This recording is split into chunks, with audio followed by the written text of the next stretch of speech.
রাজধানীর বনশ্রীতে ব্যবসায়ীকে গুলি করে ২০০ ভরি স্বর্ণ লুট করেছে দুর্বৃত্তরা। ছিনতাইয়ের ঘটনা ঘটেছে রাজধানীর মোহাম্মদপুরেও। আইনশৃঙ্খলার এমন পরিস্থিতিতে রাতে ঢাকা বিশ্ববিদ্যালয়ে স্বরাষ্ট্র উপদেষ্টার পদত্যাগ দাবিতে মিছিল করেন শিক্ষার্থীরা। পরে গভীর রাতে সংবাদ সম্মেলন করেন স্বরাষ্ট্র উপদেষ্টা। অভিযোগ করেন, দেশকে অস্থিতিশীলের চেষ্টা করছে আওয়ামী লীগের দোসররা।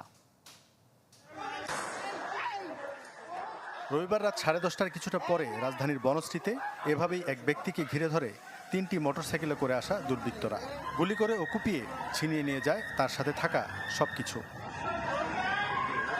আহত ওই ব্যক্তির নাম আনোয়ার হোসেন, পেশায় জুয়েলারি ব্যবসায়ী। তার স্বজনরা জানান, ব্যবসা প্রতিষ্ঠান অলংকার জুয়েলার্স বন্ধ করে ফেরার পথে ছিনতাইকারীর কবলে পড়েন তিনি। এই যে তার 200 ভরি স্বর্ণ নিয়ে গেল, তার 1 লাখ টাকা নিয়ে গেল, তার সারা জীবনের সঞ্চয়। কোটি মানুষের আস্থার ভালোবাসায় 11 বারের মতো দেশের 1 নম্বর রেফ্রিজারেটর ব্র্যান্ড ওয়ালটন। সে তার ছেলে মেয়ে এখন রাস্তা বসে যাবে। ছিনতাইয়ের ঘটনা ঘটেছে রাজধানীর মোহাম্মদপুরের টাউন হল এলাকাতেও। রবিবার রাত 11টার কাছাকাছি সময়ে রিকশায় করে যাবার সময় ছিনতাইয়ের শিকার হন 3 নারী।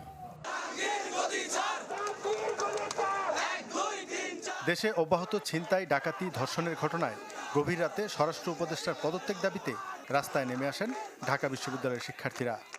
আগামীকাল 1টার মধ্যে যদি এই স্বরাষ্ট্র উপদেষ্টা পদত্যাগ না করেন, আমরা তার বিরুদ্ধে সব ধরনের ব্যবস্থা নিব।